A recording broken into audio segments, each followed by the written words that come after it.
Welcome to the Janine Bolon Show, where we share tips from around the globe as we guide practical people with their finances using money tips, increase their incomes through side businesses, and maintain their sanity by staying in their creative zone. Hey, this is Janine Bolon, and welcome to today's show where we bring you quality content on saving your time, saving your money, saving your knowledge while staying sane in this topsy-turvy world of ours. The Janine Bolon Show is a syndicated program of 4 podcast programs that were combined in October of 2021. 3-Minute Money Tips, The Thriving Solopreneur, The Writer's Hour, Creative Conversations, and The Practical Mystic Shows were programs that were running since 2017. We've produced over 350 episodes. We've interviewed over 278 guests. And today we will be spotlighting one of our authors that is contributing to our 12th book, The 99 Authors Project. Laura Di Franco is CEO of Brave Healer Productions, where she specializes in publishing and business strategy for holistic health and wellness professionals. Her mission is to wake the world up to what's possible, one brave word at a time. You can go to bravehealer.com to learn more about her and her team. But today, we're here to talk about her book. Thank you so much for being on the show, Laura. Hey, I'm happy to be here. It's my favorite topic ever. Right? I hear you. So tell us the title of your book, if you don't mind. Well, I had to chuckle when you said your book. I have 10 books that I've authored, and I'm like, okay, which one do I want to talk about today? So I think I'm going to talk about how to have fun with your fear. And mostly because we just got up as an Audible this week. So I'm celebrating my Audible of that book. And just so that you folks know, let me explain to you what goes through for a self-published author like Laura and myself. We have to spend anywhere from $1,800 to $2,900 to get up on Audible, ACX, because we're not allowed to just post to Audible. We have to go through a service called ACX. And Lord help you if you're like me and you're one of those authors that was around before KDP was a twinkle in Amazon's eye, because then it becomes this nightmare. So Laura and I have had to hire teams of people, yes, as in plural of people, to help us load our content to those platforms. So all I can say is, woohoo, way to go, Laura, doing the Snoopy happy dance for you. Congratulations on your Audible book, hon. Thank you. I'm so glad you get it. I do. I really do. I understand that challenge. So let's go ahead and talk about the book, if you don't mind. I think focusing on fears and having fun with your fear, playing around with it, realizing that it is something that used to help us, but can really challenge us. So talk to me a little bit about, why did you write that book? I always love, what's the story behind the story, right? What's the story behind that book? Well, I feel like it's been a lifelong journey, really. And as with a background as a healer, holistic physical therapist, I've always been seeking healing. And for me, the journey was getting over my boring, purpose-driven fears of not good enough and moving on to the other side of that and really making my dreams come true. So these kinds of fears that I'm talking about in the book are really purpose-driven fear. And the problem with some of that is it can feel exactly like that primal survival kind of stuff that doesn't feel so good in your body. But that's a little tease into the kinds of things I'm talking about. So a lot of times when we have a purpose-driven life and we have those fears that pop up for us, it can throw us into the epinephrine cascade. So I was an analytical biochemist before I became what I am now. And I remember we used to study that and the deleterious effects that it had on the body when you would be in that place for a very long time, which is what they now call stress. When you stress your body because you're in that fear for too long. So I love the fact that you're like, let's have a little bit of fun with this. Let's play with this. Let's tease it out, because that whole thing of I'm not worthy, what I'm doing doesn't matter, nobody cares about this, is all just self-limiting challenges that are unnecessary, the speed bumps in our life that we don't need to have. So thank you for taking the time to write that book. So this is one of my favorite questions to ask, because I know my answer.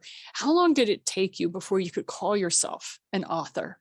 My first self-published book was in 2012. And even after I hit go on that book, I was like, the self-doubt and that self-sabotaging BS that goes through your head. And I really just had to kind of slap my own face awake about like, no, you just published a book, like you're an author, right? But I actually think if I looked back on that question, I was an author well before then. I was a blogger for decades. And I authored blogs that changed people's lives, right? So there's some perspective there about that. Published author, 2012. It took a while.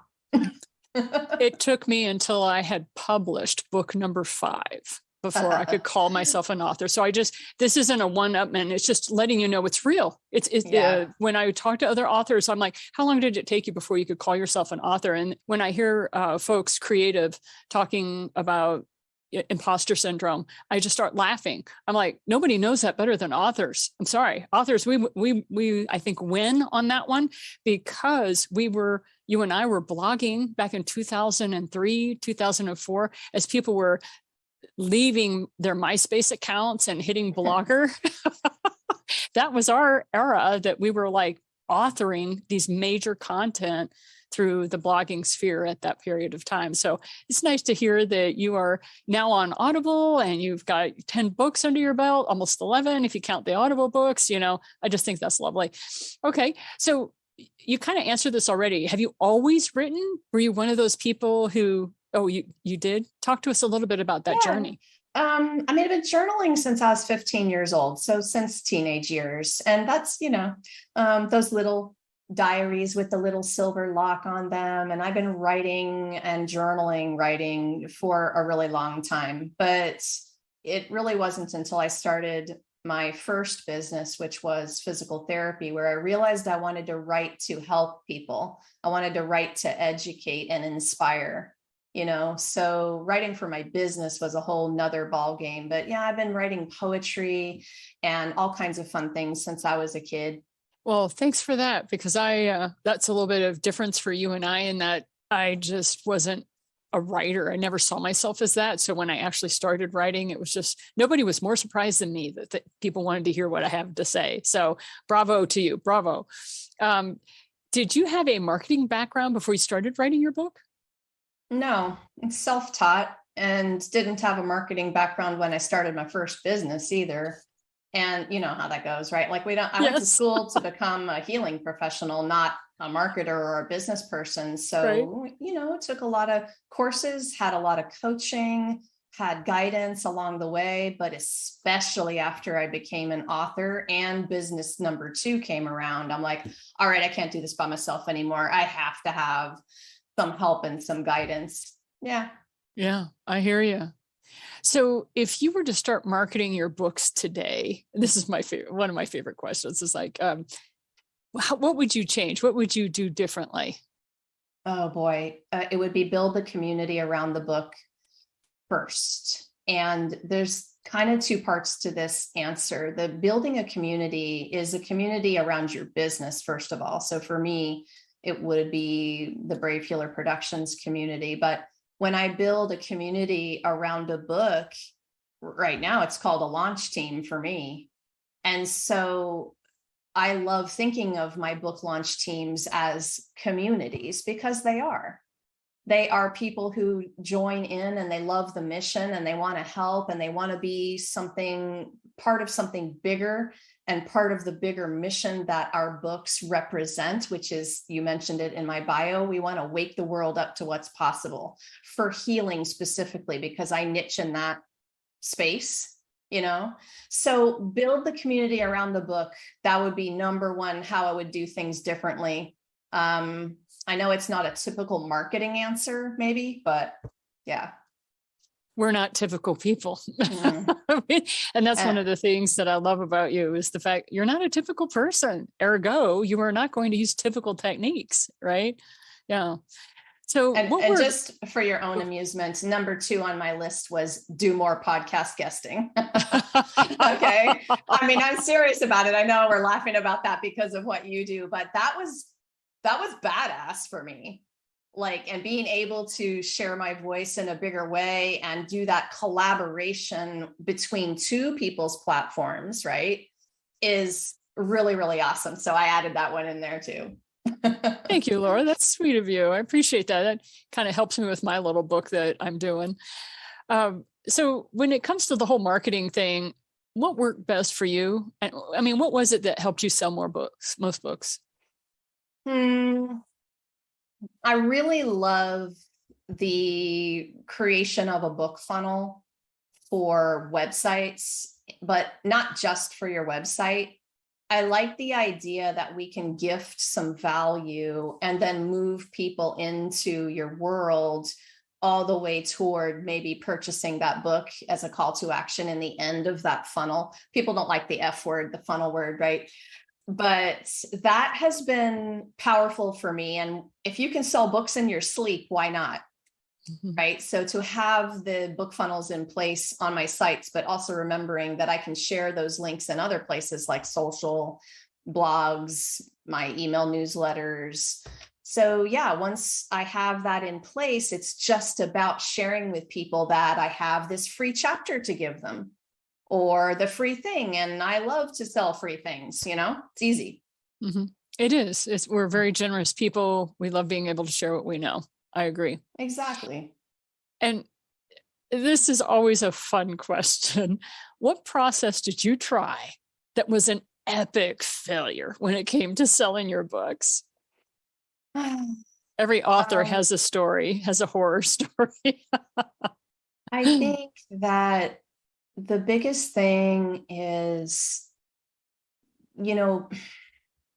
posting links without getting into the mind of that ideal reader or client and just thinking because I'm posting a link, people are going to magically know what that is and buy it. And I thought I was doing so good about, put my link here, put my link there. But no, it's like I had to realize that there was a way I was talking to that ideal reader. And if I didn't add a description, at least at a minimum, of why they should even click on the link, and that it's just such a fail. And it was for a while to just, you think you're doing something right by posting, yay me, I actually got it done, but not without actually speaking directly to that ideal client, ideal reader. That would probably be the biggest mistake I made in the beginning. I like how you were talking about the F word as far as the funnel word. And one of the things that you do very well, and I like to share this with people when I talk about Laura, is that she embraces her community. So when you hear us use the word funnel, it's shorthand.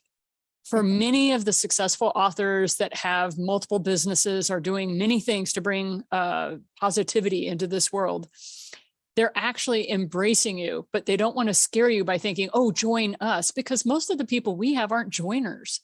They're readers, they're listeners, they're wanting to make a difference in this world, not get sucked into your mission and only do your mission. They have their own missions. And so I just wanted to say thank you for your community building.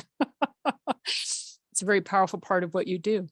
Yeah, that's a big deal, I think. And that might have even been probably tied for number 2 of the biggest mistakes, is not realizing that was part of how your business grows. And, people are the reason you have income. They have to, you got to have people buying your things, but it's so much more than just that transaction when you build a community. Mm-hmm. And I've loved that the most, honestly. Yes, you definitely have been thriving since that finally clicked into place, but it takes time, especially when you're just flailing around and you have a book out and you're not a marketing professional. It takes time. So tell us what story that you tell about yourself that gets the most laughs from your audience. So maybe not the most laughs, but definitely the biggest reaction. Okay. And that would be something I call the NaNoWriMo story. You know about NaNoWriMo. NaNoWriMo. Yep. I do it every year. I'm an ML. Oh yeah. I'm totally hook, line, and sinker into that organization. Go ahead. Well, okay. So I had been into writing book number 2, super excited, already got started, thought I was on the path. And one of my friends dropped the link for that program in my inbox one day. And if, for those of you who don't know, the goal back then in 2015, it was to write a 30,000 word novel in 30 days. I think it's actually up to 50 now.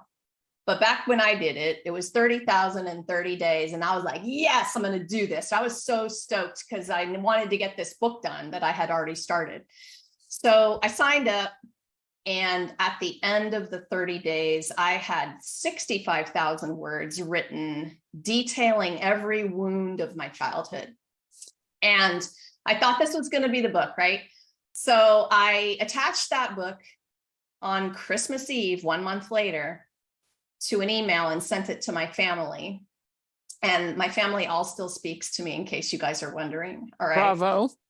But that was the biggest thing was, and the biggest aha moment for me was that was not the book that anybody read that I would publish, that would go out into the world. It was the writing I needed to do to feng shui my soul first, to prioritize and heal myself so that the real book could come through and I could decide what I wanted to publish. So people do either laugh or gasp at that story, like, you did what?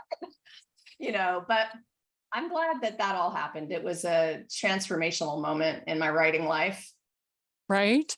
And that's, I think, one of the things about creatives, no matter what your paradigm is in your creation, we make a lot of mistakes. We just fail faster than most. To me, the successful creatives is we just fail faster. Well, that didn't work. That didn't work. We just keep going until we find something that catches somebody's eye and you're like, oh, you like that part? So you go, girl. Well done.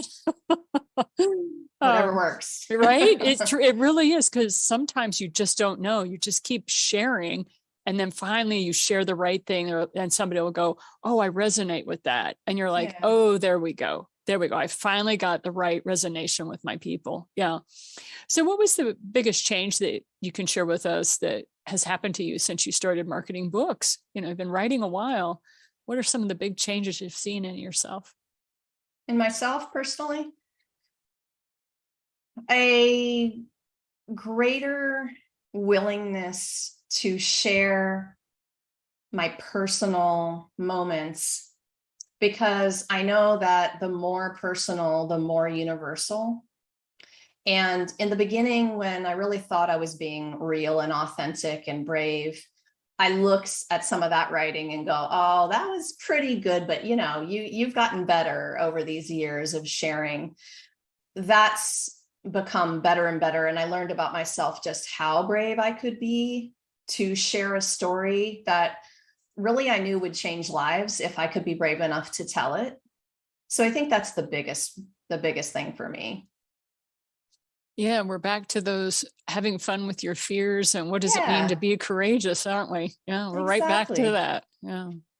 And it's never about me or you anyway. It's always about, and I talk to myself that way, Laura, it is not about you anymore. It's about the life you might change when you share that thing that's a little scary to share. And that's where I have fun with those purpose-driven fears, because I'm like, and I met somebody who was a stranger at the time who reached out to me once upon a time, probably about 2016. And the short story of meeting that woman was, I realized people are reading, people are watching, they're paying attention, whether you know it or not, they're reading and their lives are being impacted by your words. And so all of a sudden, the feeling, little scary, of responsibility, I thought, okay, they're paying attention. So when I realized that, I asked myself the question, okay, then step up. What are you going to share? What do you want them to know? And that I'm telling you has fueled every single word I've published ever since. When you truly connect with somebody in that way, it revolutionizes your business, because you're like, whoa, wait a minute. I just thought I was talking in the dark. That was with me when I was first into radio, because I was on the radio from 10 p.m. to 3 a.m. And there were times where the phone never rung and you wondered if anybody was listening to you. And so one time I shouted out, I'm just curious. This is the phone number to the station, 555-1212. You know, and I'm like, somebody keep me awake. Is anybody out there listening? My phone went off the hook. I didn't realize how many nighttime employees were actually listening. But when you're in a small radio station, there are days where you worry about that. Thank you for sharing that part, because I think it's true. We sometimes don't know that. So help us out here. You have all this experience. You have these 10 books, audio books. You've written, you know, you had these 2 businesses. You've got these different communities that you're serving now. Well done, by the way. Good job. So what are the 5 top tips that you would give authors that are currently in the trenches selling their debut book? Well, let me add in there, and thank you. I've self-published 10 of my own. We have now, as a company, published over 50 Amazon bestsellers, and those are collaborative. They are community oriented. So it's really fun because you can sell books as a team. And that aside, I want to give you these tips for if it's little old you trying to do your thing, you know, and get your word out there in a bigger way. But number one for me is it's okay to give the books away, y'all. And I think sometimes we go into it thinking we're going to make $1 million off the royalties of the book sales. But honestly, what I've found bigger money in is building the community, which is pointing to your business. And if I land a client or 2 by giving a few books away, I'd love to put that into my marketing budget. I want people's lives to be changed. So giving them away is on my list. The books can be strategically created to help you build your business. And so I'm always giving them away. Number 2 is write a personal note when you do sell your books and include that bookmark or special branded note card or something with a little coupon for your services. It's the connection and the relationship with the readers that you're making that matters. And so that's tip number 2. Make it more personal, make it beyond just the fact that you're selling the book, and always write that little note in there and stick it in there and do something special. The 3rd tip is don't be afraid to go back out and ask for reviews, because in the long run, when you're selling your books and you have a couple under your belt, and sometimes I think I forget to ask, like, hey, you've read the book. And these are even people that maybe were on the team. They possibly read your book for free. They read an advanced reader copy, but go back out and hold them accountable to what they said they were going to do for you. And ask for those reviews, right? Because the reviews are going to help you sell more books organically. More reviews, the better, right? 4 is be able to give us the 30-second pitch of what your book is about in a very short, sweet, powerful way. Get straight to the point and wow us, make us put our phone down about this book. Okay. You never know who is going to be in the elevator one day. You never know who you're going to come across. So for me, this took practice. I wrote this book and I was in it for so long and I did so much to get this thing out there, but can you talk about it? Have you practiced pitching that book, talking about yourself, talking about the book that you wrote? Again, short, sweet, powerful, because that elevator ride might be 30 seconds. You just need a couple of seconds. And the last tip is, we talked about it a little bit already, get on more stages and get on more podcasts. Get in front of more people and never forget to mention your book. Thank you so much. I appreciate that. Yeah.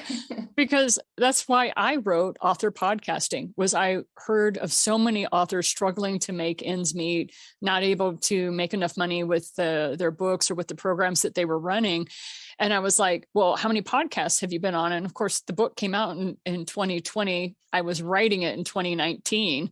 And I was just like, oh my gosh, people, this is how you go about promoting yourself. And it's not as scary as some of the other places you're going. Well, then 2020 happened, of course, then here we are, we're in a very different world now. I love it. So talk to us a little bit, Laura, about what was the one thing you most misunderstood about being an author? I always love hearing from people. What was a turning point for you of, oh, I didn't realize that? It had to be about the platform, the author platform. And I also hear so many people, oh, I'm going to write my book, and they get really, really excited. And I say, well, how's your platform? Like, have you thought about it? Have you started building it? And they'll say, platform? And I'll be like, oh, come on, let's start from the beginning, right? So what I wish someone had told me from the very beginning is how important it was to start building an email list, mainly email and social, but email primarily. The second you even think of writing a book, you should be having that in place. And I would still be thanking them if someone had told me that way back when. So the importance of it, most writers aren't marketing professionals. Like, we already mentioned, they write because they love writing and they have a passion for it. And they know they have a world-changing message, but they don't love the marketing and they don't think about it soon enough. And, if I had been on top of that from the beginning, my list would be, 10 times as big as it is now. That also takes time. Everybody started from 0 email subscribers, y'all. Everyone started from 0. So it doesn't matter when you're hearing this message. If it's hitting you right now and you need to pay attention to this, start today. So every author should be building their platform every day. That's one of those daily tasks. Always invite somebody. There's somebody who just barely knows you. Invite them to subscribe or to your list. And you always have something awesome to share. I know you do as an author. So what is the primary thing that was your biggest reward about being an author? It's by far the occasional reach out or email that I get from a reader. And I've had enough of them now to be so grateful that they were brave enough to reach out to me and give me those kind words. But those reach outs and moments where they said, wow, I really resonated with this. This changed my life. That's been incredibly rewarding. The gal that reached out back in 2016, the reason it was so powerful for me was because she wasn't only brave enough to reach out, but she trusted me and she was reading blogs at the time. Okay. And she just wanted more information. She was really, really struggling. She was a mother of 5 and struggling with some depression. And she was brave enough to tell me this on a Facebook Messenger. And I was like, well, I'm a helper. I want to help you. So I went and got her some links to read, but we became friends and got into great conversations. And only later did she divulge that she had been writing the suicide note she'd write to her husband and 5 children. And I was like, holy moly. But whoever I'm so lucky to tell you that story today. I got to know that I had an impact on somebody because I cared about her and took the time to write for her, to drop her links, to just be there to listen to what was going on. So really, that is the biggest thing for me. It's giving me goosebumps to be able to tell you that story again today, because wow, that's it, man. That's my purpose and my legacy right there. They talk about, if I can just reach one person, and you and I have been authors long enough. We're very lucky we've been able to reach hundreds, but yet there are those that stick out because when we were new fledgling authors, just starting to build our platforms, just learning how to do all this stuff, there are those very signature moments where you're just like, wow, this is like, it gets serious for you. Not serious as in, you take away all fun, but it's like, no, I'm going to commit. It's the level. That's it. The level of commitment goes through the roof because you're like, oh my gosh, I have got to do this for other people. And after that, it's a lost cause, right? You hit that on the head. The level of commitment goes to deal breaker level. There's nothing that will get me stuck in that self-sabotage anymore past a few seconds, because I think of Shirley and she knows that I use her name, by the way. So I'm just like, Yeah, no, like, why are you wasting your time thinking about, all the imposter syndrome thoughts that we have, when if you would just focus on sharing your next brave words, you could be helping someone. That flips my switch so fast. And from that moment on, it was no going back to the nonsense. I agree with you. Yours is Shirley, mine's Gayleen. We, as an author, you have these, like I said, these moments where you're like, we're done. It doesn't matter what happens. And there have been times where I hope I could make the payroll for my 15 people. There were times where it was 2:30 in the morning and I had no idea how I was going to make payroll, and then something would happen. But it was like, I would sit there and be like, all right, universe, you promised that if I followed my, I'm such a spoiled brat. I'm like, you promised that if I did XYZ, that you would take care of me and my family. And sure, the money always rolled in. But, sometimes I feel like you almost, in my particular life path, I've had to really, show my moxie about, I'm not taking no for an answer. I'm not backing down from this.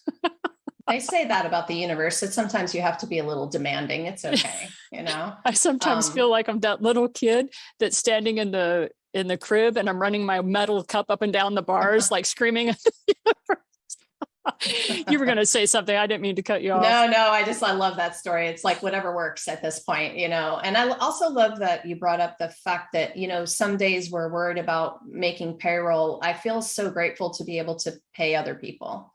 I feel really grateful to the universe about, giving me this job to do, stepping up into my purpose like this, and I get to pay people. And that there's really amazing, abundant energy in that. And I think as an author, when you're out there selling books, it's easy to fall back into a little bit of a desperate energy. I mean, especially when you're paying a team, right? That's what made me think of it. But even as a solo author, trying, right there is the energy to sell books. It's the wrong energy. And so I'm always falling into what is already in front of my face that I can be grateful to, because that is the badass energy and it'll shift things for you very quickly. Right. So yeah, thanks for that. Oh, you're welcome. And thank you for what you share too, because we're sitting on the other side of that chaos now. I remember the chaos just because I can talk about the stories. It's so nice that I can look back on that. And I'm right there with you. The appreciation and the thankfulness that I have, not necessarily for those dark nights of the soul, but at the same time, for the moxie that came with me of, no, I refuse. I'm not, the commitment is there. I cannot let the Gayleens I don't know about down. I refuse, right? And it's for you, it's the Shirley. So thank you for sharing that part. Yeah, exactly. As we wrap this up, like I said, that's the biggest reward about being an author, is being able to do what we do now. And what can we share with our listeners about where you are, where you're going? I know you just finished this Audible content. Where can people go to learn more about you? What is it that you're doing? Give us a bit of that 30-second snazzy stuff you got going on. Oh yeah. Just come on, visit lauradifranco.com. You'll see all the crazy things I'm up to. The How to Have Fun with Your Fear book is on Amazon. You can definitely find it. I'm about to launch my 11th solo book, and it's called Good Vibes 365. This is actually for my writers. It's a book of practical prompts for healing and writing and transformation. I like to combine all that stuff. So that and about a million other things are on the website, you guys. Laura, thank you so much for your time today and being our spotlighted author. Oh, my pleasure. Thanks for having me. If you are an author or you know of an author you would like us to spotlight, please visit our website, authorpodcasting.com, where you will find the 99 Author Project listed. We talk to all authors from all walks of life as we build out book number 12, which is Advice from Authors to Authors. It's due to be published in 2023. And this is Janine Bolon signing off with you today, and all of us here at the 8 Gates that produces the Janine Bolon Show. We wish you a wonderful week, and we encourage you to get your message, your story, or your knowledge out into the world and make it a better place, just like these authors that we're interviewing this year. We'll see you again next week. And until then, you keep sharing what you know with others, keep shining that light that is you. And don't forget to go out today and do something for yourself that is just plain fun. Thank you for listening to the Janine Bolon Show. Be sure to subscribe to our show notes by going to theJanineBolonShow.com, where you'll find additional resources as well as the opportunity to sign up to receive our program in your email each week. Be sure to visit our sponsor at the8gates.com.